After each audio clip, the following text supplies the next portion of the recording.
The world is a less safe place today than it was the day Joe Biden took office. That's because Biden is non-transparent, is blatantly dishonest, and is literally dangerous.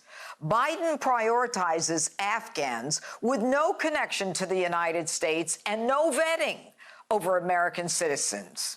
In fact, 100 Afghan evacuees are being investigated for possible ties to terrorism. The world watches as Biden, according to reports, flies Afghan men with child brides, pedophilia or human trafficking, where I come from, into states like Wisconsin, over Christians and young female soccer players who are abandoned, stranded, and left as hostages. Joe Biden has literally given a terrorist organization their own nation. Not only that, we armed them to accomplish their mission. As he tries to sell us lie after lie, the American people are seeing right through it. In fact, 51% aren't buying it. His approval rating continues to go down. Right now, 43% is the lowest in his presidency, and 60% disapprove of his handling of Afghanistan. You see, Joe, we're smarter than you and your minions think we are. You've been lying for months about Afghanistan, about your exit non-strategy, about your non-decisions, about what your military chiefs have told you or not told you. It's all lies, and dangerous ones at that. You are no longer the commander-in-chief. You are the liar-in-chief. You spew lies as truth and then turn and bobble away, incapable of answering questions. Instead, you send out your puppets on a string to take fake umbrage and double down on your lies. Joe, your behavior is not only a dereliction of duty and your sworn oath to protect and defend the Constitution and the people of the United States, you have aided and abetted the enemy that we fought for 20 years with American blood and treasure. While you try to restrict our Second Amendment gun rights in the homeland, you leave the enemy with billions of dollars of the most sophisticated military equipment in the world. You vacated Bagram Air Base, a secure facility from which Americans and our allies could be evacuated, and instead allowed the Taliban to release their so-called enemies, ISIS-K, causing our military to be sitting ducks for an attack at the Kabul airport, and 13 service members to be ultimately returned home in caskets because you had the enemy controlling what little perimeter there was. And your cold, unconcerned boredom as you repeatedly look at your watch as those caskets were placed on the tarmac was a disgusting display of your animus and your inability to feel for anyone but yourself.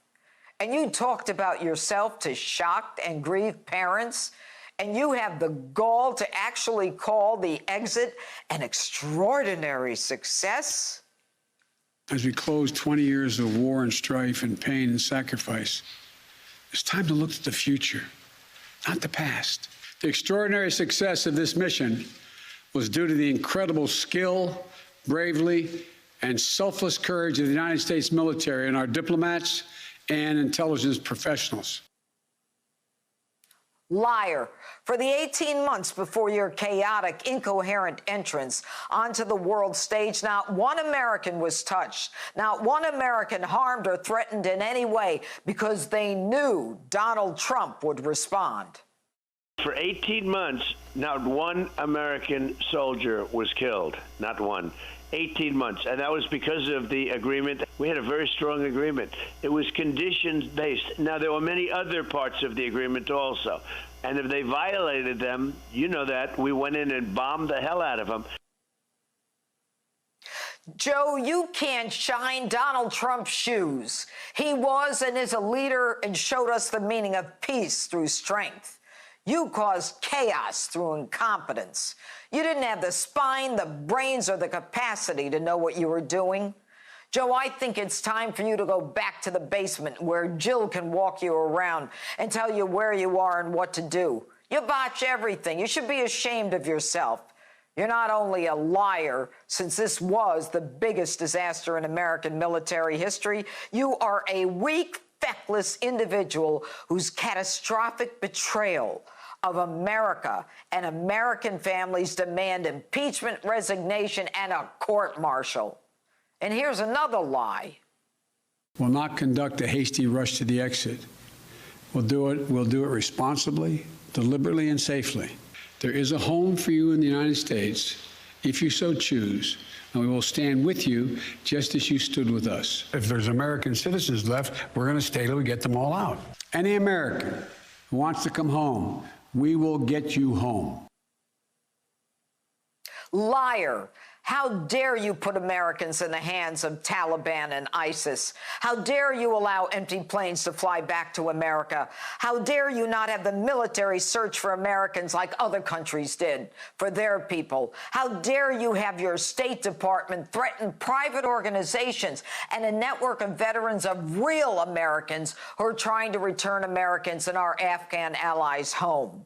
I just learned multiple attempts to State Department and the Department of Defense have basically been brushed off. They are not interested in our lists of U.S. citizens who are trying to get in.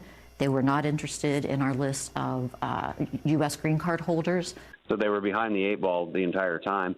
You know, when I hear from Anthony Blinken and Jake Sullivan, they tend to repeat the lies of the administration more than most.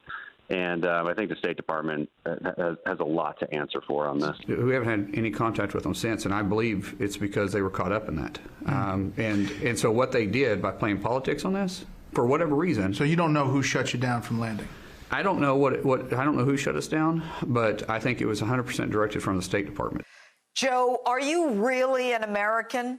I don't know of any leader from local town council and up who would leave Americans behind and bring in unvetted Afghans with child brides in violation of our laws. Are you delusional? In your head, you actually expected the world to applaud you for ending the longest war in American history. You were teed off because you thought that September 11th would be about you. In part, Joe, you're right. Because going forward, any assault on any American in the homeland or around the world will be due to you and your ineptitude. And that's my open. Let me know what you think on my Facebook and Twitter, #Judge Jeanine. Hey, Sean Hannity here. Hey, click here to subscribe to Fox News YouTube page and catch our hottest interviews and most compelling analysis. You will not get it anywhere else.